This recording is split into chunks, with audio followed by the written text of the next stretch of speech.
आज हम बात करने वाले हैं कि 16 डे ऑफ गेस्टेशन पीरियड पे हम किस तरीके से पहले ही डायग्नोसिस कर सकते हैं कि इसको आगे चल के कौन से जो क्रोमोसोमल डिसऑर्डर होते हैं वो हो सकते हैं, किसके बेस पर, बार बॉडी के या सेक्स क्रोमैटिन के बेस पर। ठीक, ये जनरली ये अपने को जो बार बॉडी है या सेक्स क्रोमैटिन है, ये सेक्स क्रोमैटिन जो जनरली क्या है, एक कंडेंस्ड बना हुआ स्ट्रक्चर है किसका, क्रोमोसोम्स का। अब होता क्या है इस कंडीशन में कि ये इसको अपन जनरली ऑब्जर्व कर सकते हैं 16 डे ऑफ गेस्टेशन पीरियड में। इसको सबसे पहले एमएल बार या एवर्ट ने 1949 पे देखा था, जो कि जनरली सबसे पहले इसको फीमेल कैट पे देखा गया था, फीमेल कैट के नर्व न्यूक्लियाई में देखा गया था। ठीक, देन फीमेल कैट, ये सिर्फ फीमेल कैट के नर्व न्यूक्लियाई में प्रेजेंट था पर मेल कैट में प्रेजेंट नहीं था। देन उसके बाद इसको फीमेल के सेल्स में देखा गया, ठीक, एपिडर्मल सेल में देखा गया, बक्कल म्यूकोसा में देखा गया। तो उस केस पे हमको यहाँ पे बार बॉडी प्रेजेंट देखने मिला, पर मेल के केस में ये अब्सेंट मिला। ठीक, देन अब जो कि ये बार बॉडी है, ये एक डायग्नोस्टिक पर्पस के लिए काफी इंपॉर्टेंट है, क्योंकि ये क्रोमोसोम्स जो क्रोमोसोमल एबनॉर्मलिटीज होती है उसको डिफरेंशिएट कर सकता है आगे केस में। जैसे कि अपन अगर देखें तो बार बॉडी जो है, जो कि किसके नाम पे पड़ा है, एमएल बार के नाम पे पड़ा हुआ है, क्योंकि सबसे पहले इन्होंने ही ऑब्जर्व किया था।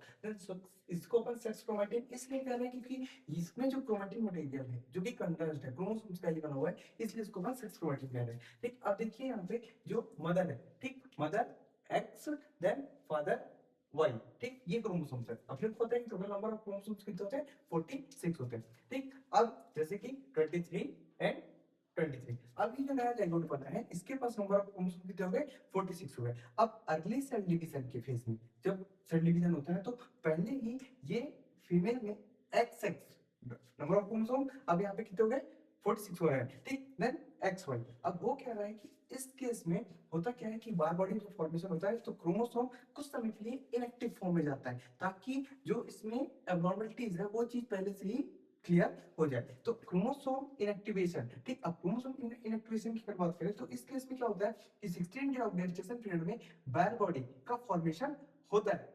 अब ये सिर्फ और सिर्फ फीमेल में ऑब्जर्व मिलेगा, मेल के केस में अपने को जो बार बॉडी है वो प्रेजेंट नहीं मिलेगा। अब अगर अपन क्रोमोसोमल एबनॉर्मलिटीज की बात करें तो इन केस अगर अपन देखें तो suppose total number of chromosome कितने हैं, 40 46, देन ये जो चेंजेस देखने मिलते हैं ये अपने को 46 और 45 में देखने मिलते हैं।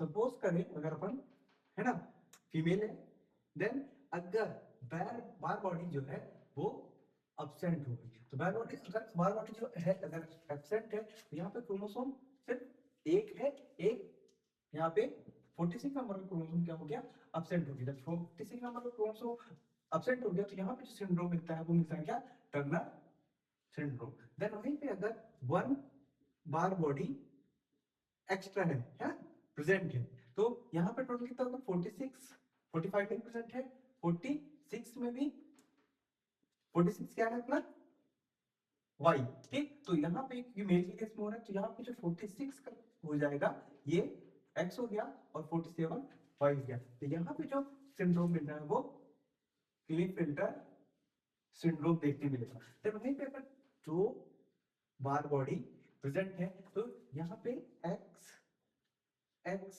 एक्स ट्रिपल एक्स देखने मिलेंगे। तो इस केस में क्या हो रहा है, सुपर फीमेल कंडीशन देखने मिलेगी। अगर अपन इसको ठीक है, अगर अपन इसको एक डायग्राम के फॉर्म में पढ़ें, ठीक, तो अगर एक सेल है, ठीक, उस पे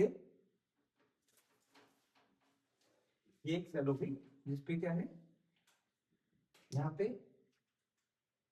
एक्स प्रेजेंट है और बार बॉडी क्या है, अब्सेंट है। जब फीमेल के केस में, ठीक है, ये क्या है, फीमेल के केस में बार बॉडी अब्सेंट है, तो यहाँ पे इसको जो कंडीशन हो रही है वो किस चीज की, कौन सा सिंड्रोम हो रहा है, टर्नर सिंड्रोम। देन वहीं पे अगर